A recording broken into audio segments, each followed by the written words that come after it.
todo o ano de 1940 e 1941 dos Estados Unidos, pressionando o Japão de maneira cada vez mais intensa para que o Japão tomasse uma atitude extrema, que é agir contra os Estados Unidos.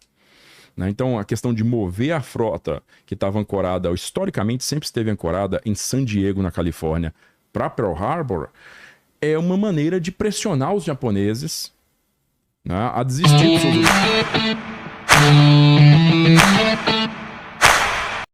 E aí, pessoal, vamos para um vídeo de uma entrevista de Júlio César, do canal Sala de Guerra, no podcast Inteligência Limitada, do Rogério Vilela. Eles falam sobre as teorias que podem ter acontecido ou não. E nesse vídeo, eles comentam se o ataque a Pearl Harbor poderia ter sido evitado e a possibilidade do governo dos Estados Unidos da época ter ganhado com a entrada dos Estados Unidos na Segunda Guerra Mundial. E você, não deixe de ganhar. Dê um like, comentem, compartilhem e se inscrevam no canal.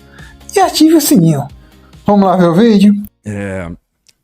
Explicando pro pessoal, cara, porque às vezes a pessoa não tem uma noção muito clara de por que a gente tá falando de conspirações militares. Por que tem que ser militares, não civis? Bom, os militares, eles desfrutam de uma estrutura que ela é naturalmente propensa ao segredo. Ela é naturalmente propensa. Então não precisa estar escondendo necessariamente um extraterrestre para ter segredo. O segredo faz parte da vida, porra, dos caras. Né? Os militares existem para proteger uma entidade, proteger uma nação, e muito do que compreende proteção de uma nação envolve o segredo, né? Você não pode deixar o seu concorrente, seu adversário, ficar sabendo, seus potenciais inimigos ficarem sabendo. Então a gente tem... Inclusive, eles têm acesso aos nossos segredos, né? Aos nossos segredos também. E assim, historicamente, os militares são os grandes inventores de criptografia, dos métodos de se manter as coisas em segredo. Tipo, você lembra lá da Roma Antiga, que tinha um rolinho eu esqueci o nome, o cilindro. Pergaminho, o cilindro que o cara escrevia ali, e aí tirava a fitinha ficava uma sequência de letra que ninguém sabia. Isso vem lá desses tempos já. Já vinha desses tempos. Aí o cara, pra poder ler aquilo, tinha que ter o mesmo rolinho do mesmo diâmetro ali, pra encaixar e fazer o negócio funcionar. Tá? Um dos primeiros tipos de criptografia que existe.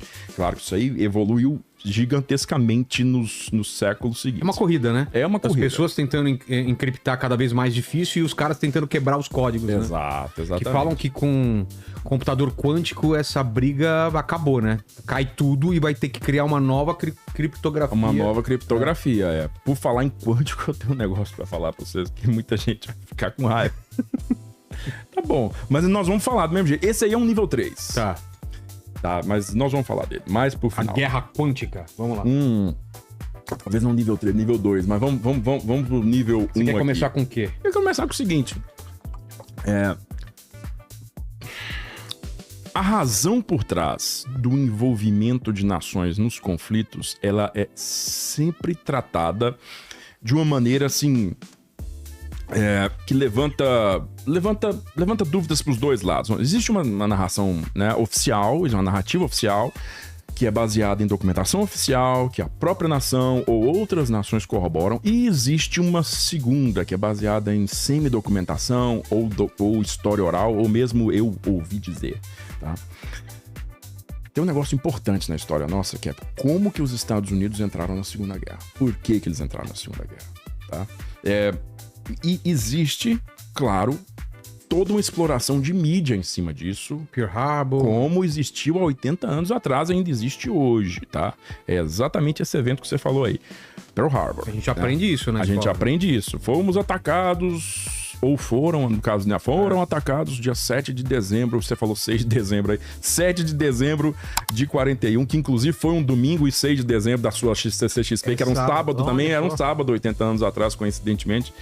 Então, no dia 7 de dezembro, aquela manhã de 7 de dezembro de 41 no Havaí, houve um ataque surpresa, significando que ninguém sabia que aquilo ia acontecer, e aí aquilo né, despertou a fúria da nação. Todo mundo, opinião pública em massa, coisa de acima de 90% de opinião pública favorável à guerra.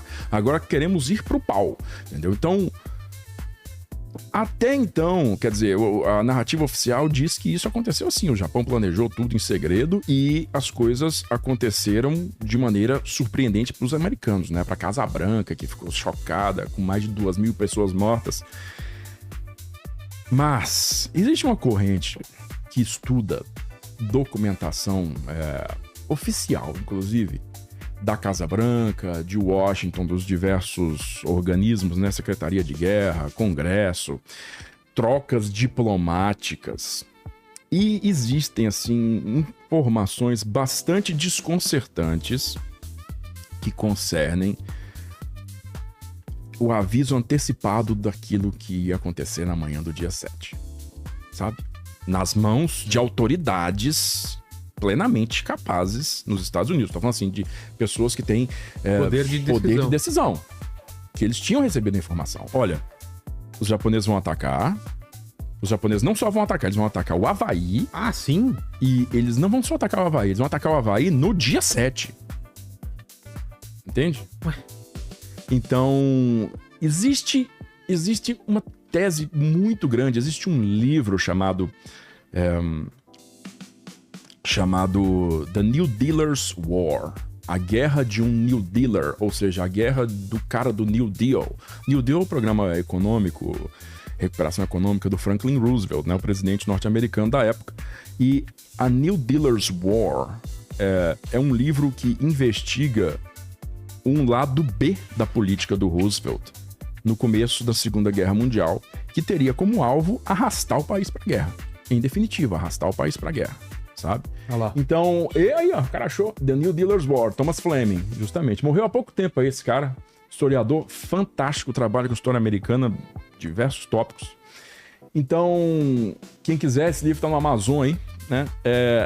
Esse livro discorre sobre diversos episódios. Ô, gente, foca no episódio, para de falar do meu cabelo aqui, bloqueia os caras aí, os caras falando da minha tintura, para de pintar o cabelo, aí você manda fala seus careca. Foca no episódio aqui, galera. Para de falar do meu cabelo. O cabelo tá bom. Tá bom, cara. Foca na história. Uns pelinho branco aqui na camiseta, tá caindo. É caspa. É caspa. Desculpa, Ju. Só colocar a ordem aqui nesse cara aqui, ó. Colocar a ordem no chat aqui. Vou colocar a ordem de vocês aí, hein? Presta atenção no que eu tô falando. Porra. Então é o seguinte. A administração Roosevelt, de acordo com esse livro aí, provavelmente sabia de todos os fatos, tá? Por quê? Porque hoje já é oficialmente admitido por eles que eles tinham pedaços de informação. Tipo, a esquadra japonesa saiu pro mar tal dia, para um destino ignorado. Ataque iminente em algum ponto do Pacífico. Você lembra daquele filme do Pearl Harbor, filme de 2001, Sim, filme que tinha o Batman, Ben Affleck. Ben Affleck, tava tentando achar o nome dele. Tem o Ben Affleck e o Josh Hartnett. Né? Esse filme aí, de 2001, ele já tem essa cena que mostra um oficial de inteligência, que é o Dan Aykroyd, dos Caça-Fantasmas. Ele pegando ali uma pedacinho de informação decriptografada, né? E ele olhando assim, ataque iminente. Aí ele se pergunta, mas onde? Aí ele olha para o mapa do Pacífico e fala, mas onde? E eu fico me perguntando, não é óbvio? Qual é o lugar mais perto dos Estados Unidos? Porque é o seguinte, ou você ataca a sede da esquadra, ou você ataca uma ilhazinha ridícula chamada Wake, ou a própria Midway, ou você ataca as Filipinas. Mas vamos lá. É muita possibilidade? Não, você tem algumas possibilidades aí que essa esquadra pode atacar. E na falta de uma certeza, por que não mandar um aviso de possibilidade de ataque para o Havaí? Coisa que nunca foi feita. Então, o cenário é um cenário que levanta muita dúvida, cara, porque só no meio da manhã ali, né, depois da primeira onda de ataque, pelo menos, ter sido finalizada, é que chega uma mensagem do continente dizendo, olha, Possibilidade de ataque, viu? Entra em alerta, possibilidade de ataque. Então, essa janela de tempo, ela levanta muita suspeita por parte de muita gente, muitos historiadores, né? Eu confesso pra você que eu fico curioso também a respeito disso, porque ela funciona muito bem, né? Você tem certeza de que o seu inimigo, o seu futuro inimigo vai te atacar. Você tira os elementos da esquadra que, digamos, tem mais valor para você, que são os porta-aviões. Os 3 porta-aviões misteriosamente não estavam lá. Hoje a gente sabe que eles tinham recebido uma missão alguns dias antes de sair do porto para entregar umas aeronaves. Mas, assim, coincidentemente, alguns dias antes do ataque, cara, coisa de 2, 3 dias antes do ataque, os 3 porta-aviões saem e deixa lá um bocado de navio couraçado, alguns deles bastante antigos, né? Mesmo assim, muito importantes para o próprio país e para a opinião pública. Mas a tese desse livro, ela junta diversos elementos, né, de todo o ano de 1940 e 1941 dos Estados Unidos, pressionando o Japão de maneira cada vez mais intensa para que o Japão tomasse uma atitude extrema, que é agir contra os Estados Unidos. Então, a questão de mover a frota que estava ancorada, historicamente sempre esteve ancorada em San Diego, na Califórnia, para Pearl Harbor, é uma maneira de pressionar os japoneses, né, a desistir dos seus objetivos militares lá na China, mas eles próprios sabiam, isso é documentado, que assim, era muito, muito difícil acreditar na possibilidade de que os japoneses desistiriam de sua conquista lá na China.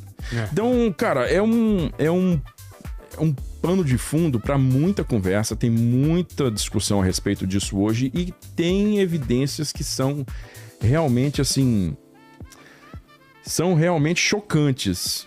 Você ler alguns documentos, algumas trocas diplomáticas, algumas comunicações entre agências e, por exemplo, o comando do exército nos Estados Unidos, em Washington, para o comando do exército nas Filipinas. Existe lá uma troca de uma comunicação sobre a realização de um ataque de bandeira falsa, né? Chamamos de false flag, né? Bandeira falsa, para simular um ataque de um submarino japonês a uma embarcação norte-americana nas Filipinas. Como que funciona na prática um ataque de bandeira falsa? Bandeira falsa, você... Um ataque pequeno, só para desviar a atenção? É um ataque pequeno onde você finge ser uma força adversária fazendo um ataque contra as suas forças. Qual que é o objetivo disso? Convencer a sua população de que vocês foram atacados e que é legítimo você iniciar uma guerra. Entendeu? Você declarar guerra ou iniciar... Os alemães fizeram isso, cara. Chama-se Incidente de Gleiwitz. Ele é de 31 de agosto de 1939. Os alemães atacaram uma estação de rádio na fronteira da Alemanha com a Polônia, né? Foi uma turma da SS, da equipe de operações do Reinhard Heydrich, que se vestiu com uniformes poloneses, atacou essa estação de Gleiwitz, né, alemã, de rádio alemã na fronteira com a Polônia. E aí tomou essa estação, né, atacou a estação, tomou como se fosse um destacamento do exército polonês ali, tomou a estação e transmitiu umas mensagens patrióticas polonesas pela estação. Esse foi... Polonesas ou alemãs? Polonesas, né? Porque estavam vestidos de polonês. Era para o povo pensar que eram poloneses. Esse foi o casus belli imediato da Segunda Guerra Mundial. Eles atacaram a nossa estação. Mas descobriram logo isso daí ou não? Isso depois foi descoberto. Acho que foi... Primeiro que ninguém acreditou muito nisso, né? Fora a própria Alemanha ali para consumo interno, ninguém acreditava muito nisso. Mas isso, no pós-guerra, já foram encontrados os documentos, né? Que comprovavam isso aí. E diversas pessoas que estavam envolvidas diretamente ou não tão diretamente assim, também confessaram a origem real do ataque, né? Então, essa é a prática do false flag, essa é a prática da bandeira falsa, é um negócio que, basicamente, o mundo inteiro usa. A gente sabe? Não, porque, na verdade, cara, isso não é pra ser de conhecimento público, sabe? Não é pra ser de conhecimento público. Aqui no Brasil, para o pessoal relacionar, teve o caso famoso do Rio Centro, né? Atentado da bomba do Rio Centro. Verdade. Aquilo é false flag. Tentar botar a culpa em outro. Botar a culpa no outro. Aquilo é false flag. Existia um esforço da CIA também, um projeto da CIA para poder, no começo dos anos 60, provocar alguns atos que se assemelhariam aí a atos terroristas para culpar os cubanos, para justificar uma invasão de Cuba, né, que tinha tido a revolução ali em 59. Então é uma prática que todo mundo faz, né? A gente até hoje não tem um conhecimento muito grande de cada caso desse, porque não é para ter, né? O que deu certo, deu certo. Até então a gente não sabe que foi false flag, né? O que deu errado, a gente também não sabe, porque eles tentam esconder que eles tentaram fazer alguma coisa do tipo, né? Mas no caso de Pearl Harbor, tem muita coisa suspeita que indica que a Casa Branca sabia que aquilo ia acontecer, aquilo era de interesse da Casa Branca e deliberadamente a informação foi escondida, né, da liderança militar lá no Havaí, né? No próprio dia do ataque, você tem o mini submarino, um dos 5 mini submarinos japoneses que foi detectado e destruído no começo da manhã por um destroyer americano e não gerou nada, e gerou 0 de... esse é o Rio Centro. Esse é do Rio Centro. Então gerou 0 de alerta, né? Existe o caso suspeitíssimo lá do radar do norte da ilha de Oahu, que detectou a frota japonesa chegando e aí recebeu lá uma negativa dizendo que era só um voo de B-17, né? Que vinha do continente. E aí, porra, fica-se, né, nesse joga para um lado, joga para o outro, de quem é que sabia, quem não sabia. Mas, né, a gente sabe que durante muito tempo, né, é muito difícil você questionar isso enquanto os protagonistas ainda estão vivos. Então isso só vai ser realmente discutido ali a partir dos anos 70, 80, quando o pessoal começou a morrer mesmo, e aí mais gente começou a discutir, né? Então esse livro, por exemplo, aí, ele é um livro de 2006, não me falha a memória, essa obra aí. E ela simplesmente faz uma coletânea, junta uma evidência daqui, junta uma evidência dali, para construir esse caso de que o governo norte-americano realmente estava com a intenção de entrar na guerra de maneira decisiva, para poder aproveitar, né, as vantagens econômicas, né, para poder vender armamentos, fabricar armamentos, fazer uma injeção de dinheiro na economia que ressuscitasse a economia do país depois da depressão, né? Algo semelhante ao que foi feito, né, no programa Apollo. A gente tem que lembrar que Apollo é muito mais um negócio político do que científico.